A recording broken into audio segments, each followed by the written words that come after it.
ഇദ്ദേഹത്തെ വ്യക്തിപരമായിട്ടുള്ള ഒരു ആക്ഷേപത്തിനോ അതല്ല മറ്റുള്ള രീതിയിലേക്കോ ഒരിക്കലും ഞാൻ മുതിരുന്നില്ല. ഈ വ്യക്തിയാണ് പലവരും ഉദ്ഘാടനത്തിനും മറ്റുമൊക്കെ വിളിക്കുന്നത്. ഈ വ്യക്തിയുടെ ഒരു കല്യാണ ഫംഗ്ഷനിൽ പങ്കെടുക്കുന്നതിന് വേണ്ടിയിട്ട് 50,000 രൂപയാണ് ചാർജ് എന്നാണ് ഒരു ഫോൺ കോളിൽ കൂടി അറിയാൻ കഴിഞ്ഞത്. ഹൈ ഫ്രണ്ട്സ്, ഞാൻ ഫാറൂഖ് അഹമ്മദ്, KUF മീഡിയയിലേക്ക് നിങ്ങൾക്ക് എല്ലാവർക്കും സ്വാഗതം. ഞാനൊരു വീഡിയോ കാണിക്കുന്നുണ്ട്, അതിനുശേഷം നമുക്ക് അതിനെക്കുറിച്ച് സംസാരിക്കാം.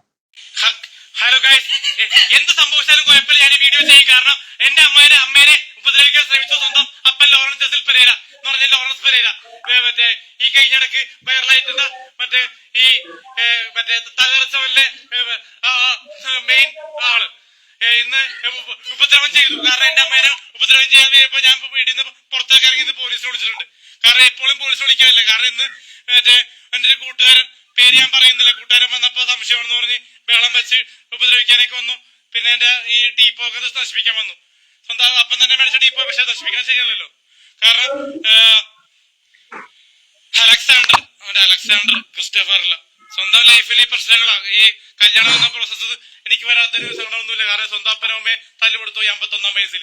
കാരണം അതിനെ പറ്റി പറയണമല്ലോ. ഇവനെപ്പോഴുള്ളവരൊന്നും ഗൾഫ് കാണരുത്, വിസ എല്ലാം ക്യാൻസൽ ചെയ്യണമെന്ന് അപേക്ഷിക്കുന്നു. ലോറൻസ് പെരേരയുടെ വിസ, പാസ്പോർട്ട് എല്ലാം ക്യാൻസൽ ചെയ്യണം. കാരണം ഇങ്ങനെയുള്ളവരൊന്നും ഗൾഫ് പോകാനുള്ള അർഹതയില്ല. കാരണം വയലന്റ് തന്നെ വയലന്റ് ആണ്. കാരണം സ്വന്തം ഭാര്യ ആനി പെരേരയോട് ചെയ്ത് ക്രൂരമായിട്ടുള്ള കാര്യമാണ് ചെയ്തത്. ആക്രമണം ഇടിക്കാൻ ഭാഗ്യത്തിന് ഞാൻ പിടിച്ചു മാറ്റിക്കൊണ്ട് രക്ഷ കിട്ടി. കാരണം ഇവിടെയാണ് അമ്മ അപ്പനും നിൽക്കുന്നത്. കണ്ട ഗൈസ്, ഈ വാല് തുറന്നിട്ട് ഇരിക്കുന്നത് കണ്ടില്ലേ? കാരണം ഒരു പെയിന്റിങ് വർക്ക് നടന്നുകൊണ്ടിരിക്കുകയായിരുന്നു. അതിന്റെ ഇടക്കാണ് അമ്മ പോയിക്കൊണ്ടിരിക്കുന്നു. ഹലോ ഗൈസ്, കണ്ടോ ഗൈസ്?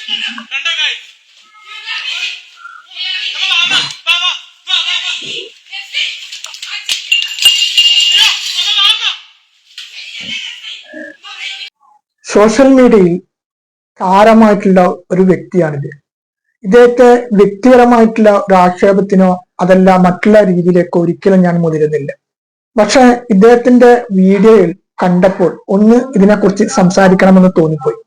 കാരണം സ്വന്തം വീട്ടിലെ സ്വകാര്യത, അതായത് അമ്മയും അച്ഛനുമായിട്ടുള്ള തമ്മിലുള്ള ചെറിയൊരു പ്രശ്നം, പിന്നെ അതിൽ തന്നെ അമ്മ പറയുന്നുണ്ട് ഇവിടെ ഒന്നും പ്രശ്നമില്ല എന്നുള്ള ഒരു കാര്യം. ആ വാതിൽ കൊട്ടി അടക്കുന്നുണ്ട് അവൻ വീഡിയോ എടുക്കുമ്പോൾ. അപ്പൊ ഇങ്ങനെയുള്ള ഒരു സംഭവം അത് വീഡിയോ ആക്കി എടുത്ത് അത് സോഷ്യൽ മീഡിയയിൽ ഇട്ടിട്ട് അത് പ്രചരിപ്പിക്കുക എന്ന് പറയുമ്പോൾ ഇദ്ദേഹത്തിന്റെ മനോനില എത്രത്തോളം മോശമാണെന്ന് നമുക്ക് മനസ്സിലാക്കിയെടുത്താൽ പോരെ. മിക്ക കുടുംബങ്ങളിലും പ്രശ്നങ്ങളില്ലാതെ കുടുംബങ്ങളില്ല. പക്ഷെ ആ കുടുംബങ്ങളിലെ നിസാര പ്രശ്നങ്ങളെ പോലും അത് വീഡിയോ ആക്കി എടുത്ത് അതൊരു റീച്ചിന് വേണ്ടിയിട്ട് പബ്ലിഷ് ചെയ്യുക, അല്ലെങ്കിൽ സോഷ്യൽ മീഡിയയിൽ യൂട്യൂബിലും അതുപോലെ തന്നെ ഫേസ്ബുക്കിലും ഇൻസ്റ്റാഗ്രാമിലൊക്കെ ഇട്ടിട്ട് അത് റീച്ചാക്കി എടുക്കുക, അതിൽ കൂടി ഒരു വരുമാനമാക്കുക എന്ന് പറയുമ്പോൾ അത് എത്രത്തോളം വികൃതമായിട്ടുള്ള ഒരു കാര്യമാണെന്ന് നമുക്ക് മനസ്സിലാക്കിയെടുത്താൽ പോരെ. ഈ വ്യക്തിയാണ് പലവരും ഉദ്ഘാടനത്തിനും മറ്റുമൊക്കെ വിളിക്കുന്നത്. ഈ വ്യക്തിയുടെ ഒരു കല്യാണ ഫംഗ്ഷനിൽ പങ്കെടുക്കുന്നതിന് വേണ്ടിയിട്ട് 50,000 രൂപയാണ് ചാർജ് എന്നാണ് ഒരു ഫോൺ കോളിൽ കൂടി അറിയാൻ കഴിഞ്ഞത്. ഹലോ, അതായത് അലൻ ജോസ് പെരേരയുടെ പി ആണോ?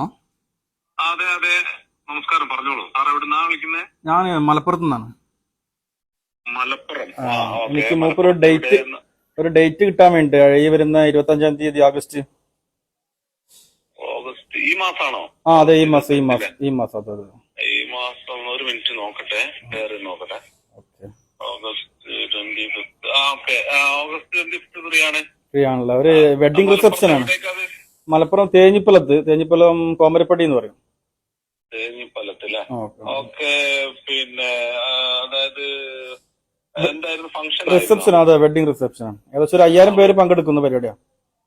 ഓക്കെ. ഞങ്ങൾ വരാം. ഞാൻ സാറോട് പറഞ്ഞോളാം, കുഴപ്പമില്ല. ഞങ്ങളെ ചാർജ് അറിയാമല്ലോ അല്ലേ? പേയ്മെന്റും കാര്യങ്ങളൊക്കെ എങ്ങനെയാണ്? ഇവിടെ വന്നിട്ടാണോ അഡ്വാൻസ് ആണോ? 50,000 ആണ് ഞങ്ങള് വിത്ത് ട്രാവൽ അലവൻസ്. ഇദ്ദേഹത്തിനൊക്കെ വിളിച്ചിട്ട് ഉദ്ഘാടനം കഴിപ്പിക്കുന്നതും അതുപോലെ തന്നെ കല്യാണ ഫംഗ്ഷനിലും മറ്റുമൊക്കെ പരിപാടിയിലുമൊക്കെ പങ്കെടുപ്പിക്കുന്നവരുടെയൊക്കെ അവസ്ഥ ചിന്തിക്കുമ്പോൾ വളരെ വിഷമം തോന്നിപ്പോകുന്നു. ഇദ്ദേഹത്തെ ഒരിക്കലും വ്യക്തിപരമായി ആക്ഷേപിക്കാനോ കുറ്റപ്പെടുത്തുകയോ ഒരിക്കലും ചെയ്തതല്ല. പക്ഷെ ഇങ്ങനെയുള്ളൊരു വീഡിയോ കണ്ടപ്പോൾ പ്രതികരിക്കണമെന്ന് തോന്നി. അതും സ്വന്തം മാതാപിതാക്കളെ സമൂഹത്തിന്റെ മുമ്പിൽ റീച്ചിന് വേണ്ടിയിട്ട് നാണം കെടുത്തുക എന്നത്